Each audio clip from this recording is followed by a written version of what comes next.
नमस्कार साथियों, स्वागत है आप सभी का आपके अपने YouTube channel Dhanraj short hand academy steno classes में। दोस्तों, आज का हमारा डिक्टेशन है राजस्थान हाईकोर्ट स्टेनोग्राफर भर्ती 2020। डिक्टेशन 80 शब्द प्रति मिनट। डिक्टेशन स्टार्ट होगी 5 सेकंड बाद।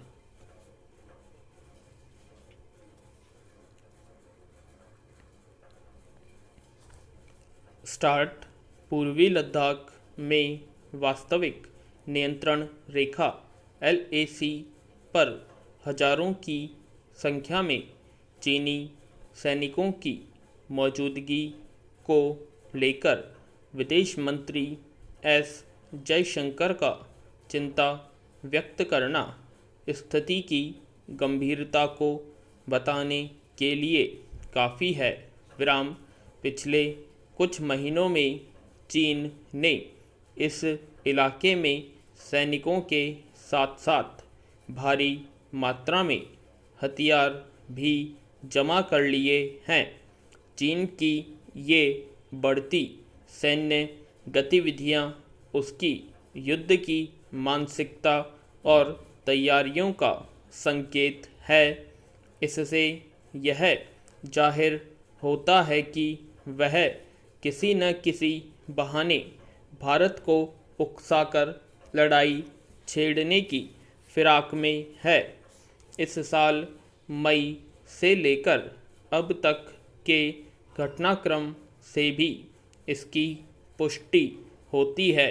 मई महीने में सीमा पर घुसपैठ और मारपीट की घटनाओं की परिणति 15-16 जून की आधी रात गलवान घाटी में भारतीय सैनिकों पर हमले के रूप में देखने को मिली, जिसमें 20 भारतीय जवान शहीद हो गए थे। विराम। उसके बाद अगस्त के आखिरी हफ्ते में भी चीनी सैनिकों ने आक्रामक रुख दिखाया, जिसे भारतीय सैनिकों की सजगता से नाकाम कर दिया गया था। विराम। पैरा।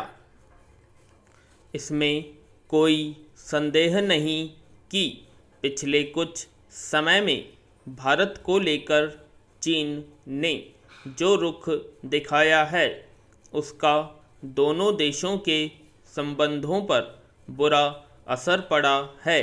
चीनी राष्ट्रपति शी जिनपिंग के भारत दौरे से उम्मीद बंधी थी कि अब दोनों देशों के बीच रिश्तों के नए युग की शुरुआत होगी और सीमा विवाद हल करने की दिशा में बढ़ा जाएगा। पहली बार चीनी राष्ट्रपति सितंबर 2014 में भारत आए थे और दूसरी बार पिछले साल अक्टूबर में। विराम। लेकिन भारत की उम्मीदों पर पानी फिरने में साल भर भी नहीं लगा।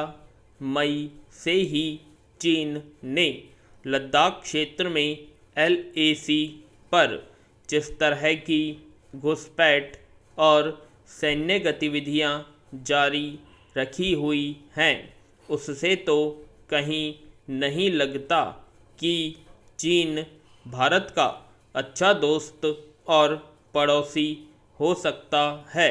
विराम।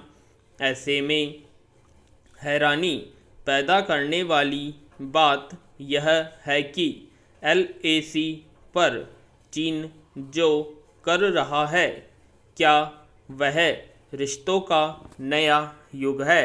पैरा। विदेश मंत्री ने खुद इस हकीकत को स्वीकार किया है कि पैंगोंग में जून में भारतीय सैनिकों पर हुए हमले ने 30 साल से चले आ रहे सामान्य रिश्तों को खत्म कर डाला। इससे न सिर्फ राजनीतिक स्तर पर बल्कि जनता के स्तर पर भी गहरा असर पड़ा है। विराम। मुश्किल यह है कि सीमा पर शांति और सामान्य स्थिति बनाए रखने के लिए भारत चीन के बीच अब तक जो करार हुए हैं, चीन ने उनकी धज्जियां उड़ाई हैं। विराम। दोनों देशों के बीच 1996 में हुए समझौते में साफ कहा गया है कि कोई भी पक्ष वास्तविक नियंत्रण रेखा के 2 किलोमीटर के दायरे में गोली नहीं चलाएगा। विराम। वर्ष 2013 में हुए सीमा रक्षा सहयोग करार में सहमति बनी थी कि यदि दोनों पक्षों के सैनिक आमने सामने आ भी जाते हैं तो वे बल प्रयोग, गोलीबारी या सशस्त्र संघर्ष नहीं करेंगे। विराम। लेकिन चीन ने इन समझौतों को दरकिनार करते हुए भारतीय सैनिकों को निशाना बनाया। हाल में उसने लद्दाख और अरुणाचल प्रदेश को लेकर बेतुका बयान दे डाला, जिसका भारत ने कड़ा प्रतिवाद किया। दरअसल अब लद्दाख में भारत ने जिस तरह की सैन्य तैयारियां कर ली हैं, उससे भी चीन परेशान है। विराम। वह समझ चुका है कि भारत अब उसे मुंह तोड़ जवाब देने की मजबूत स्थिति में है। विराम। चीन की विस्तारवादी गतिविधियां क्षेत्र में अशांति को ही जन्म दे रही हैं। विराम। सवाल है, ऐसे तनावपूर्ण हालात में कैसे सीमा विवाद सुलझेगा और दो पड़ोसी देश कैसे शांति से रह पाएंगे। विराम। उम्मीद करते हैं आप सभी को डिक्टेशन पसंद आई होगी, तो प्लीज़ कमेंट बॉक्स में कमेंट करें, और यदि आपने हमारे चैनल को सब्सक्राइब नहीं किया, सब्सक्राइब करें। वीडियो को लाइक और शेयर करना ना भूलें। धन्यवाद।